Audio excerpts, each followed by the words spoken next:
Hello, clever people, and welcome to my review for Capone. So this film was directed by Josh Trank, who did Chronicle and Fant4stick back in 2015 and 2012, and this one stars Tom Hardy. It follows the story of famous gangster Al Capone after he is released from prison, because when he's released, he has syphilis and he's dealing from a lot of medical problems, and he goes back to his house and only lives for about a year. So it follows the very last year of his life as he's looking back on everything that's happened to him. Capone is exciting because it's a new movie, and we don't really get those anymore. All the movie theaters are shut down, and if you do get a movie coming out on a streaming service, it's $20 or $25 to watch. This one was $10, so that's about the price of a movie ticket. They weren't expecting much from this, and honestly, I don't know if Capone is a movie that would have made a whole lot of money if it went to the theaters, and I'm not sure if this movie was intended for theaters or not.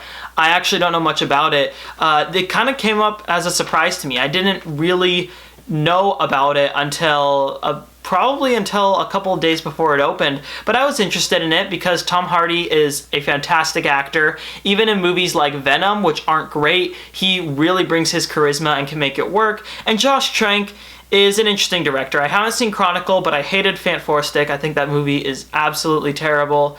So I went into this movie just kind of hoping it would be good. Unfortunately, it was not. Capone is a terrible movie. I am really surprised that this got greenlit, and I'm surprised that Tom Hardy signed up to do a movie like this.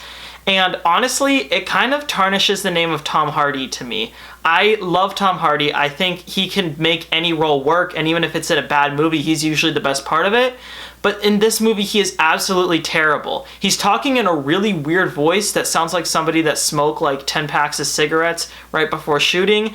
It sounds really bad, and maybe Al Capone sounded like that, or there's rumors of him sounding like that.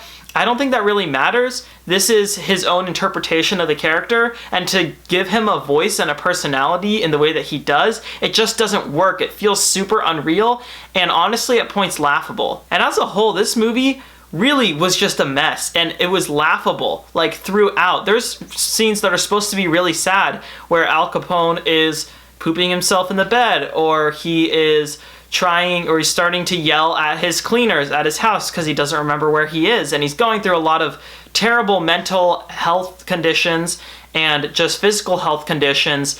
And yet, despite all of that, I was laughing because the way that they presented it, it just was stupid. Like, I don't really know how else to describe it. And when this movie isn't being dumb and just weird, it's being really plain and boring. This movie isn't saying anything, is the problem, really. There's just scenes of Tom Hardy walking into a room, and then he starts yelling at people, or he starts seeing things, and there's a lot of delusional episodes that he has, and there's a lot of violence here and there, and there's a scene where he's singing Blueberry Hill, and it's just a bunch of scattered scenes, and they don't really seem to be saying anything about Al Capone. A movie like this, when you have a controversial figure, you should be saying something about that controversial figure that's new. That's the way that this movie has a backbone, or has, you know, any meat on it.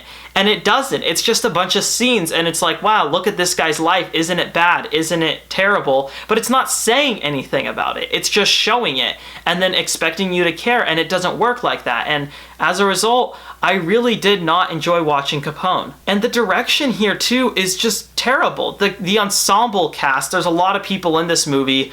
All of them just come in and out, and I never really understood what their points were. There was like these ideas too that were thrown out, where I don't want to spoil any of them, but there were ideas of certain ideas with money and certain ideas about his family. They're thrown out there, and then they mean absolutely nothing in the end.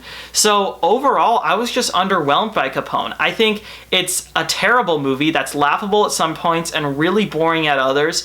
I commend what Josh Trank was trying to do, but if you're gonna try some weird filmmaking stuff like he does, you need to say something with it, and he didn't say anything with it. Instead, he just made a movie with an old man throwing up and pooping and walking around and having delusions. And that's this entire movie, and I do not recommend that you waste the $10 to watch it. I will give Capone a 2.5 out of 10. Alright, that concludes my review for Capone. So, what are your thoughts on this movie, or what is your favorite gangster movie? Comment in the comment section below and let me know. I'm Robert Burke, and this has been The Clever Critics. Goodbye.